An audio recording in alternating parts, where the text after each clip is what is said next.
자, 페미니스트들의 근본주의 드디어 합니다. 이것은 이제 기말고사와 연동되는 과제로 여러분이 자기 의견을 제출을 해주셔야 되는 그런 글입니다. 여러분 이미 7주차에 한번 해보신 적이 있으세요?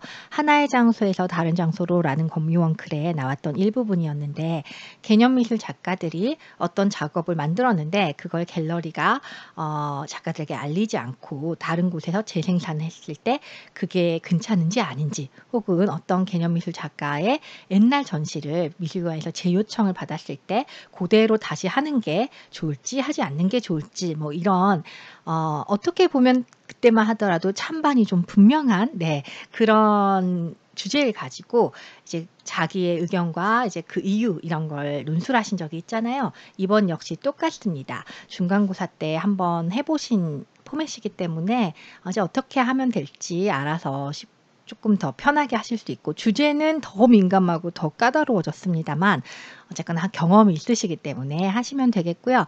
이 글 이제 논술 형태로 쓰시려다 보면은 또 각주를 달고 싶으신 분들이 있을 거예요. 그래서 제가 앞 시간에 지금 문화전쟁을 대충 이렇게 언급을 해드렸는데, 이것을 선생님이 영상에서도 말씀하셨다시피 막 이렇게 각주를 이렇게 쓰고 싶은, 이렇게 쓰는 것까지는 권장사항은 아니지만 마지못해서 봐줄 수는 있겠습니다만, 각주를 신혜성 강의 안 됩니다. 세상에 그런 각주는 없어요. 여러분 각주에 다는 건 어쨌거나 출판물이거나 인쇄물이거나 저자가 자기 이름을 밝히고 하는, 저도 만약에 이제 그냥 이런 편안한 대학 강의가 아니고 제가 뭔가를 정식으로 발표를 했다면 책임을 지겠습니다만, 지금 이제 주워 들은 내용은 각주를 달 수 있는 사항은 아니에요. 근데 본문에 그냥 들은 내용을 쓸 수는 있어요. 하지만 각주를 달고 싶으면 그거는 안 되고요. 그리고 이제 미리 주의사항 말씀드리겠습니다. 각주를 달았는데 안답만 못한 경우가 있어요. 그래서 정말 달지 않은만 못한 각주를 달 것 같으면 아예 달지 말아라고 미리 말씀을 드립니다. 예를 들어 이제 문화전쟁과 NEA가 아까 국립예술기금, 국립예술기금 NEA 같은 걸 자기가 이제 좀 설명을 달고 싶다 이런 느낌을 받았을 때, 이제 제가 한 말을 마구 그냥 이렇게 쓸 수는 없으니까 뭔가를 찾아보겠죠. 제가 쉬운 방법으로 리스트 같은 것도 추천해 드렸어요. 학술 논문 검색하는 그런 거. 거기 저도 이제 혹시 여러분이 뭘 할까 싶어 가지고 검색을 해 보니까 2006년도에 이진아 쌤이 쓴 소논문이 하나 나오더라고요. 그런 걸 읽고 그것을 알맞게 각주를 다시면 정말 잘하는, 모범적으로 하는 경우에 해당되겠고요. 근데 이제 문제는 뭐냐, 우리가 리스 검색을 해보면 그 논문 링크 달 수 있는 포맷이 나와요. 근데 그 포맷도 사실 제가 알려드린 거와는 좀 달라요. 뭐 제가 지난번에 좀 길게 각주에 대해 얘기 드리면서 포맷이라는 게 딱 정해져 있는 건 아니다. 대신에 자기 글 안에서는 통일성을 확실히 지켜줘야 된다. 뭐 꺽쇠로 처리하든 따옴표로 처리하든 그걸 누가 보더라도 자기가 여러 개 달아놓은 각주의 통일성이 완벽해서, 지금 이 사람은 지금 이 모양을 책이라고 얘기하는구나, 이걸 논문이라고 얘기하는구나, 이런 게 탁탁 드러나게 하시고, 자신이 없으면은 리스에서 다운받은 좋은 논문 하나를 참고해서 얘가 어떻게 했나 파악을 하고 그걸 따라 하시면 된다. 그렇게까지 얘기를 드렸는데, 문제는 이제 리스에 소논문을 찾으셨을 때 링크가 좀 특이한 양식으로 이제 각주를 끌어올 수 있게 해놨어요. 그거를 그대로 갖다 붙이시면 통일성이 안 맞아서 안 좋을 수도 있고 좀 손을 다듬으셔야 될 테고, 제일 문제는 무엇이냐? 각주를 달았다는 것은 내가 이것을 꼼꼼히 완벽하게 다 읽고 정확히 그 내용이 거기에 있다는 사실을 나 뒤에 공부한 사람들에게 알려주기 위하여 다는 거예요. 각주의 목표는. 내가 책을 몇 권 더 읽었는지 의시되려고 다는 게 아닙니다. 그래서 만약에 각주를 달아놨는데 내가 그 각주의 그 부분을 이제 찾고 싶어서, 나도 이거에 관심이 많아. 그래서 그걸 찾아봤는데 만약에 그게 뻥이었을 경우, 링크를 찾아서 읽었는데 그 논문에 그 내용이 진짜 없을 경우, 이것은 그냥 실수. 그러니까 우리 레포트를 쓰다 오탈자 낼 수 있잖아요. 뭐 깜빡할 수 있죠, 사람이. 그리고 뭐 문장 쓰다 보면 꼬인 문장이 나올 수도 있죠. 저도 그런 실수는 누구나 합니다. 이런 단순한 실수가 아니고 각주가를 달았는데 원문을 찾아보니 이 각주가 거짓말이었다. 이것은요, 사실 저작권, 표절을 비롯한 다양한 양심의 문제와 직결이 되는 겁니다. 그래서 여러분이 좀 뭐랄까요? 시골의 노인분들은 무단횡단을 하고 그게 왜 범법행위인지에 대해서 불만이 많으세요. 아니, 차가 안 오면 건널 수도 있지.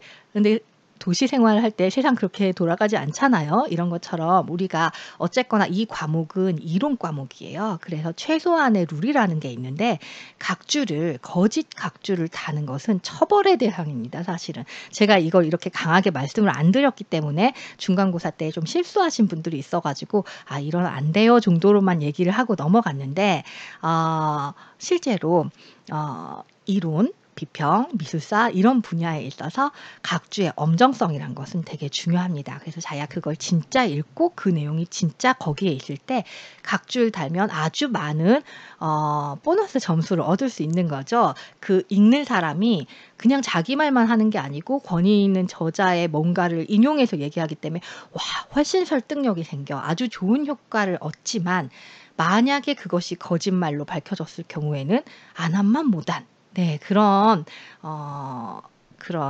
큰 문제를 일으킬 수 있는 소지가 있기 때문에 조금 더 신중하게 달아주셨으면 좋겠다. 그래서 기말 내내 각주를 하나도 안 다시는 분들은 일단 A를 받는 건 좀 포기하시고 B뿔에 만족하는 느낌이면 난 그냥 이거 너무 어렵고 잘못하다 욕만 더 먹을 것 같으니까 그냥 아싸리 포기하고 내 말만 쓸래요. 괜찮습니다.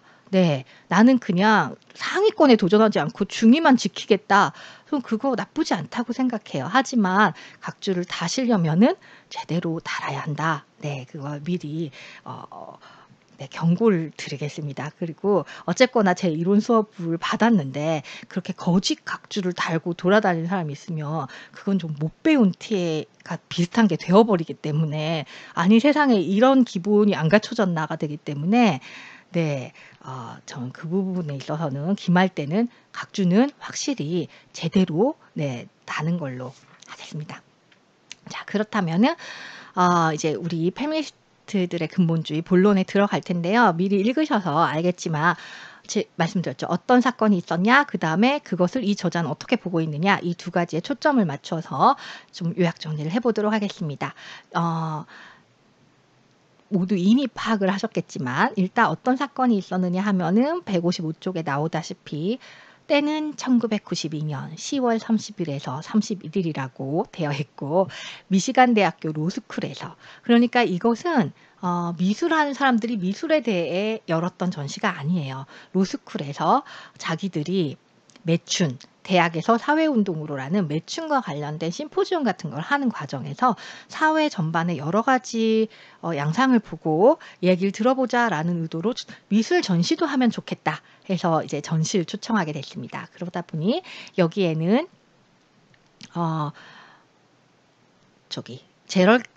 캐롤 제이콥슨이죠.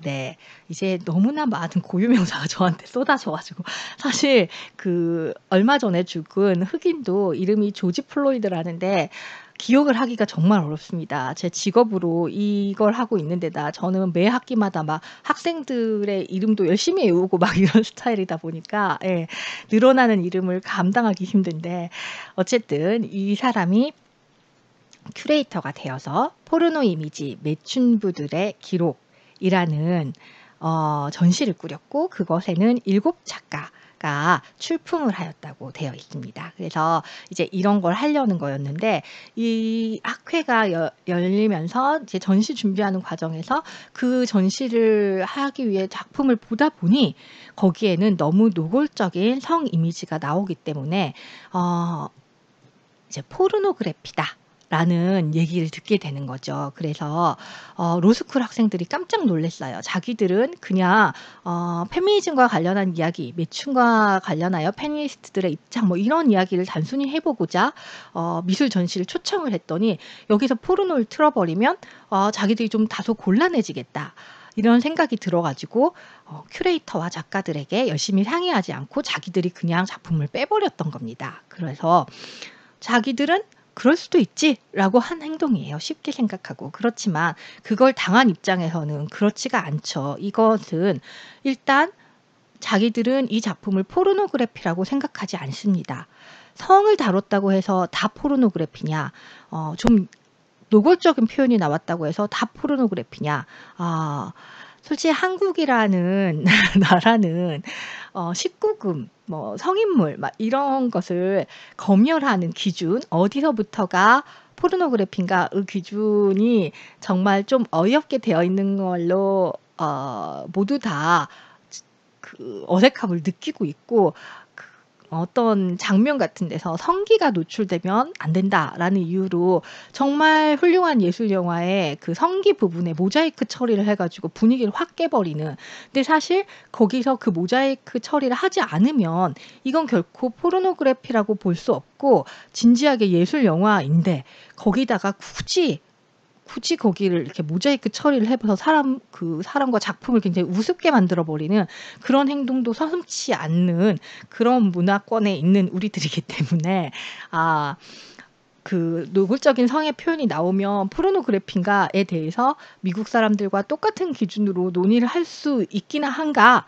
뭐 이런 것부터가 문제가 되겠지만, 어쨌든 우리는 미술대학교 학생이잖아요. 그래서 한국의 보수적인 일반적 기준보다는 조금 더 개방적이고 열린 기준을 가지고 접근한다라는 전제를 가지고 저도 수업을 진행을 하도록 하겠습니다.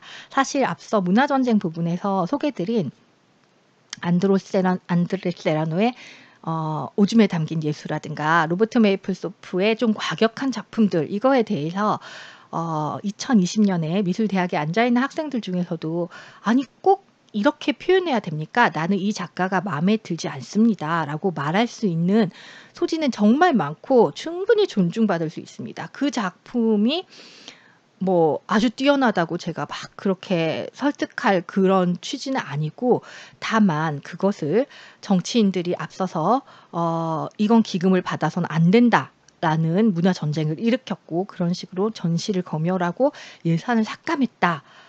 그거에 우리가 똑같이 동조할 수 있느냐라는 부분 주장에 좀 핵심이 맞춰져야 돼요.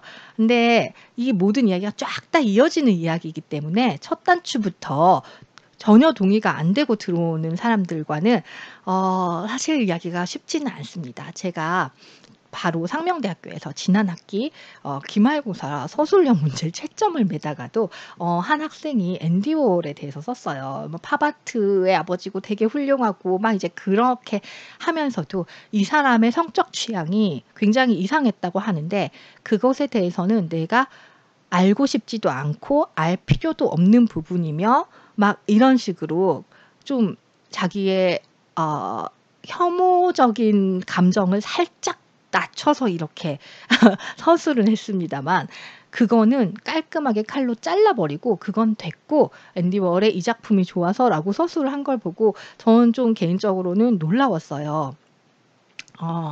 그런 젠더 감수성을 가질 학생도 있을 수 있죠. 네. 있을 수 있지만 한 작가를 보는데 한 작가의 성 정체성이라든가 이것은 사실 중요한 문제거든요. 그것을 그렇게 확 잘라버리고 확 표백해 버릴 수 있는 부분인가.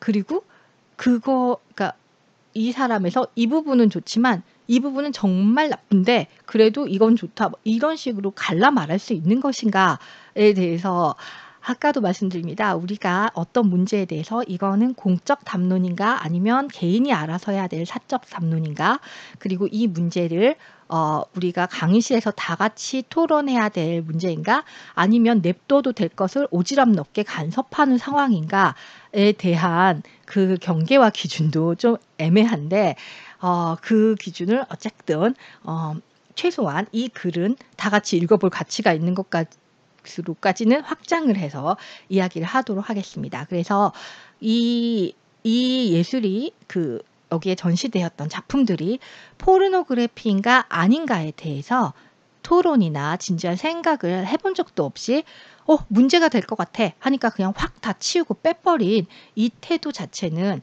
안 된다. 그래서는 안 되는 거다, 사람이. 누군가가 문제 제기를 한다 하더라도 이거 포르노야? 하면은 최소한 그 전시 주최자들은 이게 포르노일까 아닐까에 대해서 좀 생각을 해야지, 이게 무슨 재난이나 사고가 터진 것처럼 확 달려들어 가지고 그걸 일단 다 뽑아버리고 없애버리고 보는 태도. 근데 사실은 이 태도가 사회에 만연되어 있는 태도입니다.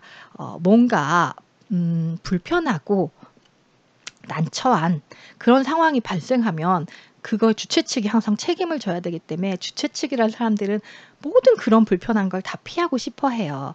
그러다 보면 미술관에는 세상 아무 논쟁이 없는, 아까 말한 그 우파 보수 논객이 말할 때 민속예술 지원해 주지 그러느냐, 지방예술 지원해 주지 그러느냐.